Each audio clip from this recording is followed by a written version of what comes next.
Miss Nepal 2026 को हेडशट pictures त तपाईहरुले देखिसक्नु भएको छ होला। तर त्यो एउटा पिक्चरको लागि हामीले दिनभरि कतिको मेहनत गर्नुपर्छ भन्ने चाहिँ म आज हजुरलाई देखाउँछु। नमस्कार, म हजुरको प्रतियोगी 05 संगीता पौडेल। हामीलाई चाहिँ दुईटा ग्रुपमा डिभाइड गरिएको थियो र म थिए ग्रुप 1 मा। ग्रुप 1 मा भएको सबैजनालाई चाहिँ 5 बजे बिहान आइपुग्न भन्नु भएको थियो, किनकि 24 जनालाई मेकअप गर्दाखेरि एकदमै टाइम लाग्छ र हामीले चाहिँ आउने बित्तिकै मेकअप हेयर गएर सबै सकाउँदाखेरि अलमोस्ट 3 आवर्स लाग्यो। र त्यो 3 घण्टामा मजाले हाम्रो मेकअप आर्टिस्ट, हेयर आर्टिस्टसँग कुराकानी गर्दै आजको लुक्सहरू के छ डिस्कसन गर्दै हामीले मेकअप र हेयर चाहिँ गरेर सक्यौं। सुट गर्नु अगाडि टिफिन बट्टाबाट सेन्ड गरिदिनु भएको हामीले यम्मी ब्रेकफास्ट पनि खायौं। र त्यसपछि म सुटको लागि गए। सुटमा जतिसुकै कन्फिडेन्ट देखि पनि भित्र चाहिँ अलिकति डर चाहिँ लाग्छ। नयाँ टिम, नयाँ इन्भाइरोमेन्ट, त्यहीमाथि कम्पिटिसन, फर्स्ट सुट हो कस्तो हुने होला भन्ने अलिकति भित्र डर चाहिँ लाग्छ।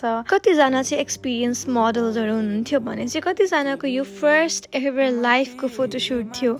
So it was an amazing experience. मैले चाहिँ आफ्नो बेस्ट दिएँ र मलाई एकदमै रमाइलो लाग्यो। आफ्नो सकिसकेपछि र छिटो अर्को आउटफिट चेन्ज गर्नको लागि म गइहालेँ। एउटा सुटको लागि बिहाइन्ड द सिन कतिजनाको मेहनत लाग्छ हेर्नु न। Makeup artist, hair artist, designer, हाम्रो म्यामहरूले हाम्रो ट्र्याक राखिराख्नु भएको थियो, कसको सकियो कसको सकिएको छैन, अनि कसैलाई अलिकति डर लागेको छ भने उहाँहरूलाई गाइड पनि गर्नु भएको थियो। सो एउटा team work is very much important यस्तो कुराहरूमा।